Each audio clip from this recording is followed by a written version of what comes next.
Taylor from McGraw, Megan McEwen, Kelsey Riggs Cuthbert with you coming up on this ESPN halftime report. We've got a lot to get to, including one of the three undefeated teams down right now in the third quarter. We've got highlights, but how about this battle in the SEC? South Carolina's defense looking good. Gamecocks have to continue using their length to be disruptive and score, and points off turnovers. High percentage areas have been huge. They're doing a great job in defense, except for Rory Harmon. She already has 12 points, only averaging 9. She's on her way to a big game. Ryan, Rebecca, and Holly, we will see you back here. And Ryan, I heard you like that Southern twang. Y'all come back now and see us at the hat. Right, Welcome back to Colonel Life Arena. Welcome back to Columbia, South Carolina, by the way. And number 2, South Carolina, number 4, Texas. Let's revisit that sideline out of bounds and what happens. It wasn't a 5-second. The intent was a handoff, which you can't do on a spot throwing. That is correct, and I believe they just were confused who could inbound the ball, who was supposed to inbound the ball. But once the official hands the ball to you, you can't then substitute somebody else for it. They are doing pass to a teammate behind the baseline after a good basket, which is completely legal. Can't do it. we will stay here with our South Carolina Gamecocks. You cannot do it on a spot throw-in. I think what happened on the sideline play is Joyce Edwards was like, oh, I'm not supposed to be taking the ball out, and went to hand it to the teammate who was, not realizing it was live, and that was a violation. Yeah. Now, this is really...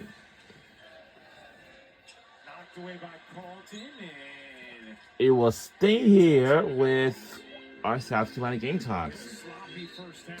9 turnovers. It's the first primetime game that we could ever had, and defensively, and Ryan, we talked about it. This is the 6th game in how many days? 368.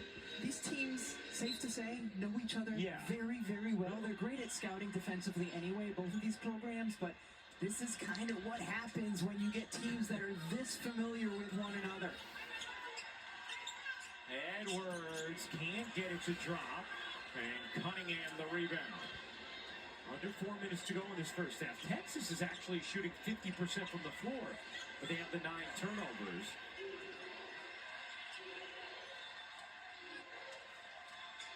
Carlton trying to muscle her way in. Couldn't get the banker for the and Lazenin is good by the Longhorns. But Schaefer loves the physicality of Brea Cunningham, the transfer from Arizona. Said we have another two-headed monster at the 5 with Cunningham and Oldacre. That one's short. Lee, they're rushing across the timeline.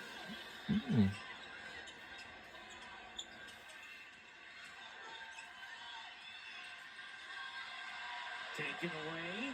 Carlton evading. Lee into the paint. Trying to get around the bodies and got hit as Jordan Lee is going to shoot 2. What's a tremendous slate of college hoops action all day Saturday on ESPN. The day gets started with Kentucky and number 24 Tennessee at noon Eastern, and then Men's basketball, Tennessee versus Kentucky at noon on ESPN. Vanderbilt versus Florida at 2 p.m. and UCF versus Arizona at 4 p.m. Eastern. This is just the first 3 games of 10 straight hours of college hoops on ESPN. Lee at the line. Let's check in now with Holly Rowe. We've seen Jordan Lee using her speed in this game. Early in the game, she's got a couple of steals back-to-back, good on defense, and that speed has really helped her with some competitive confidence. Holly Rowe is reporting, and Jordan here, a national champion in long distances, 600-meter, 1,800-meter.